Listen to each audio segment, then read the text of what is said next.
मित्रांनो, डेली जी के डोज या माझ्या यूट्यूब चॅनलमध्ये मी अनिल कोले तुमचं सर्वांचं स्वागत करतो. तर आज बघू महाराष्ट्राचा भूगोल.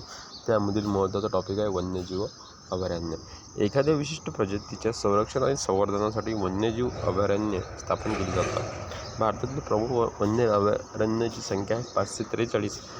भारतातील 543 वन्यजीव अभयारण्याचे मिळून एकत्रित क्षेत्र आहे 1,18,918 चौरस किलोमीटर असून हे भारताच्या एकूण भौगोलिक क्षेत्राचे जवळपास 3.62% इतके आहे. महाराष्ट्रातील एकूण वन्यजीव अभयारण्य म्हटलं तर 42 आणि महाराष्ट्रातील 42 वन्यजीव अभयारण्याचे मिळून एकत्रित क्षेत्र आहे 6,604 चौरस किलोमीटर असून हे राज्याच्या भौगोलिक क्षेत्राचे जवळपास 2.47 इतके आहे. आता पहा, महाराष्ट्रातील एकूण वन्यजीव अभयारण्य त्या नागपूर विभागात एकूण 10 अभयारण्य आहे. तर पाहता चपराळा स्थापना झाली 1986 आणि कोणत्या जिल्ह्यात आहे? गडचिरोली. 134.78 क्षेत्रफळ आहे. ठिकाण आहे ठिपक्याचे, प्रसिद्ध आहे ठिपक्याचे हरिण, स्पॉटेड डिअर, काळवीट, भुंकणारी हरणे, स्लॉथ अस्वल. तर आता दुसरं पहा, भामरागड स्थापना झाली 1997. गडचिरोलीमध्ये 104.38 क्षेत्रफळ आहे.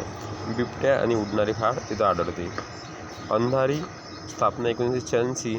चंद्रपूर 509.27 क्षेत्रफळ संबंधित आहे. वाघ, स्लॉथ, अस्वल, उडणारी खार. बोर 1970. वर्धा, नागपूर 61.10 वाघ, स्लॉथ, अस्वल. आणि ह्या अभयारण्याचे वैशिष्ट्य आहे हे महाराष्ट्रातील सर्वात लहान अभयारण्य आहे.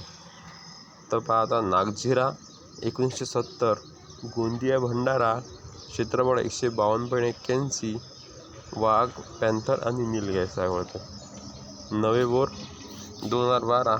नागपूर, वर्धा 60.7 क्षेत्रफळ. आता नवेगाव 2012.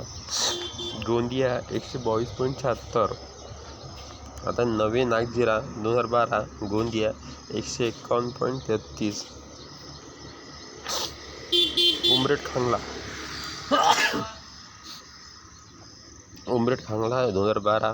नागपूर, भंडारा 189.3.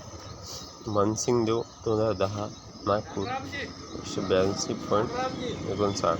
पेंच, नागपूर, ताडोबा, मेळघाट यांच्या मधोमध वसलेले हे अभयारण्य या आदिवासींना एकमेकांना जोडते.